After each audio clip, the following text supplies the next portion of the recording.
Hello, my name is Mother Gothel, and I would like to welcome you all to the Magical Blooms workshop.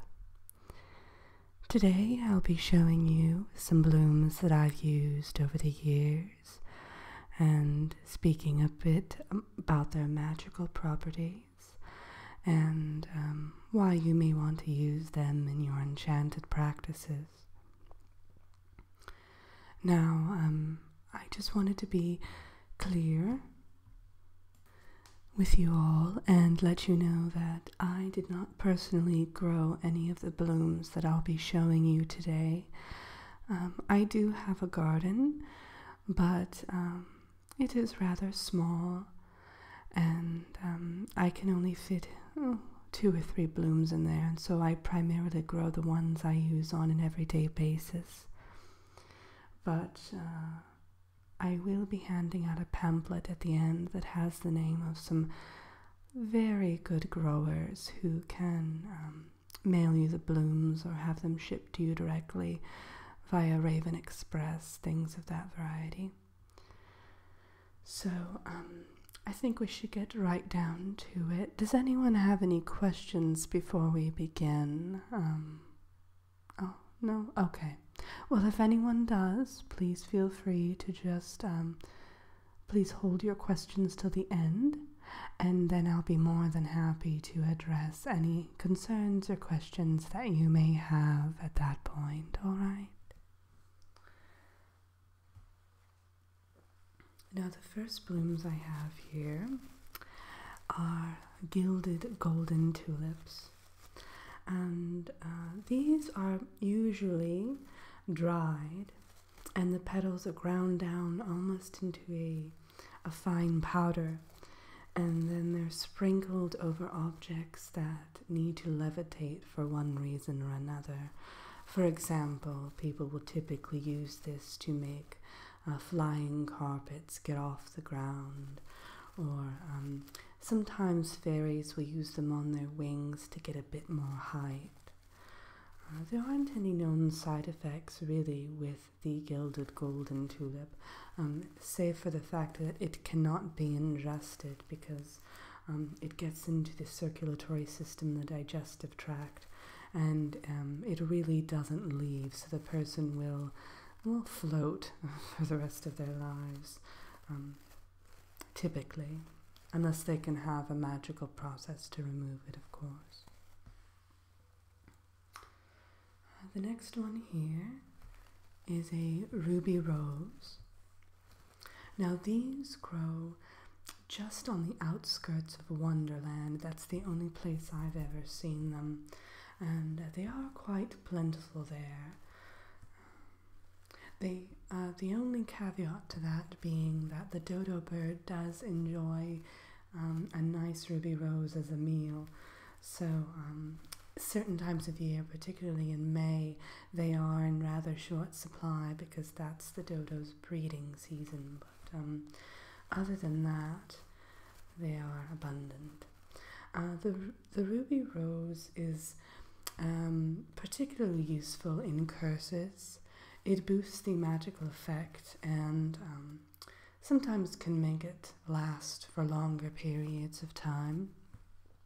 For example, if you turned someone into a toad, hypothetically, of course, rather than the spell lasting for only a week or 2, it might last for a month.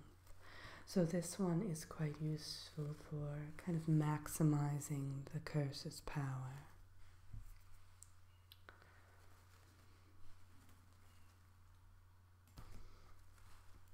This next one I'd like to show you is the glowing hydrangea. Has lovely, lovely periwinkle coloured petals, and as you can tell, as its name implies, it does give off a bit of a glow, and that's how you can tell it apart from the traditional hydrangea that you find in everyday gardens. Now this one has a variety of transformational effects depending upon when it is consumed, and typically you would just eat a few of the petals. If you eat it in the spring, it will turn you essentially into a winged creature. So you'll sprout wings, sometimes horns, depending upon how many you ingest. However, if you eat it in the winter or fall, it usually turns you into some sort of aquatic creature. It might turn you into a mermaid or a siren, something of that variety. Also, you can put an enchantment upon this particular flower's petals to have more of a sway in what you'll be transformed into when all is said and done.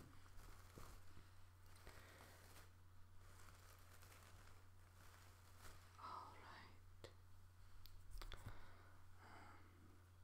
This one here is an herb, and it is wattlewort. This one is used quite often in witches' brews to kind of balance out the flavor. It doesn't really have any magical properties other than the fact that it makes absolutely anything taste delicious, which is quite nice, particularly if you're not a very masterful cook. I use it typically during dinner parties. It can have certain side effects.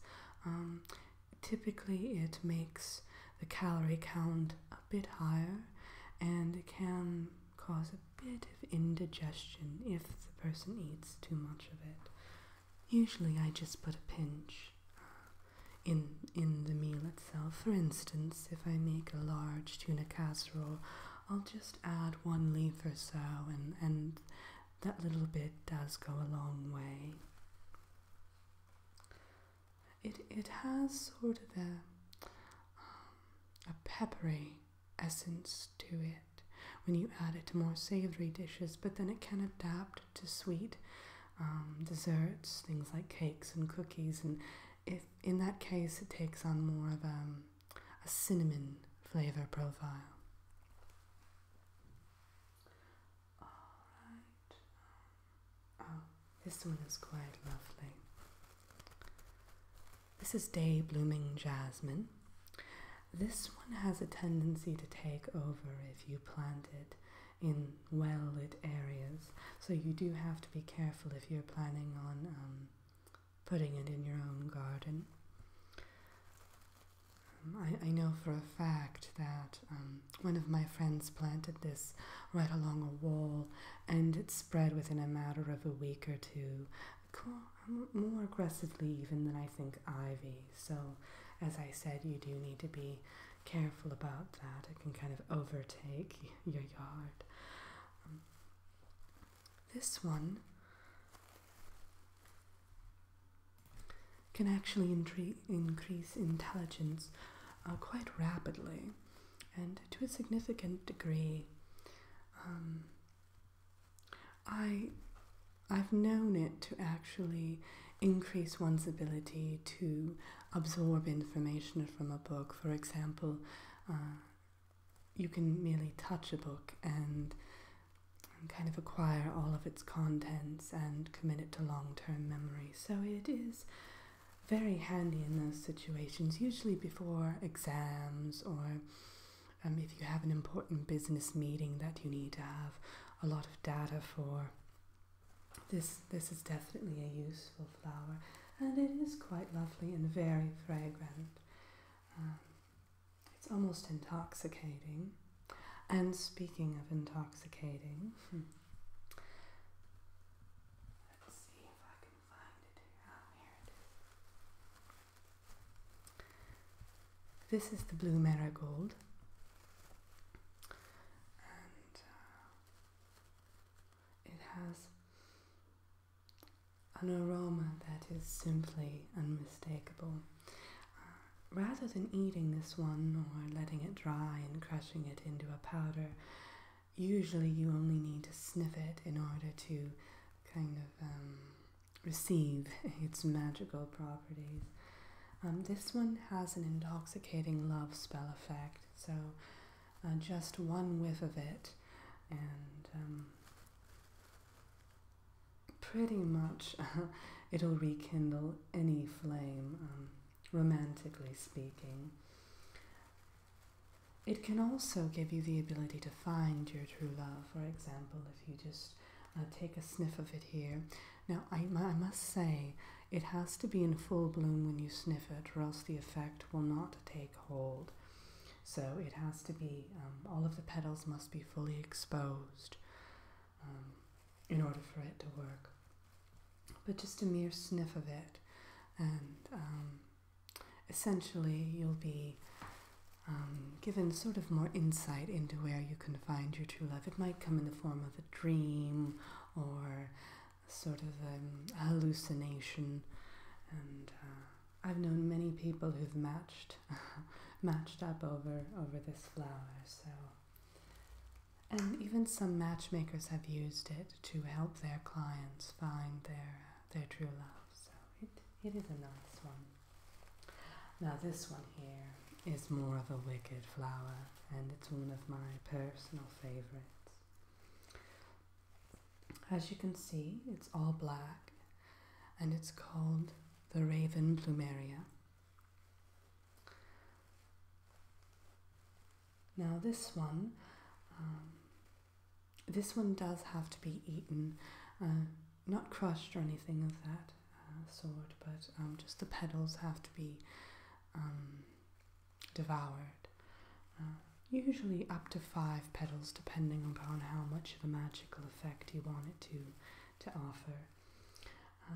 This one steals voice or any other sense that you like.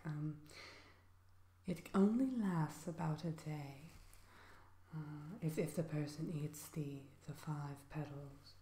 So you can steal their voice, you can steal their sight, their hearing, their sense of taste. The sense of taste is actually quite a devastating one, and I use that one most often because people do so enjoy a good meal, and not being able to taste their coffee in the morning or kind of enjoy their chocolate after dinner can really put them in bad spirits. So again, this is one of my favorites, and I think it's because it's so versatile. Now there is a hex that goes along with this that you can essentially say it's more of a chant that allows you to choose which particular sense is going to be muted for the day. And I have one more to show you. Oh, here it is. This is the bitter bee snap. Now this one, they usually call it the bloom of sorrow, sometimes the bloom of hatred. Essentially, when someone takes a whiff of this bloom, when it's in full bloom again, they'll be kind of under a spell of sorts, a sort of daze where they are very sorrowful, very bitter. They have a great deal of hatred toward others. This is particularly useful for someone who may be a little bit overly cheery. And I use this one quite often, actually. Sometimes I'll slip it into someone's tea, or I'll bake them a cake and kind of work its way in there. And it's just very nice for optimists, especially. Alright, I think that's it. Do I have any questions from any of you? Yes, you.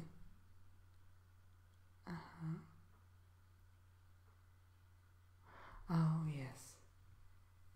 No, I do recommend, if you are going to grow any of these in your garden, you do have some sort of enclosed space, such as a greenhouse, especially those that have the olfactory magical effects.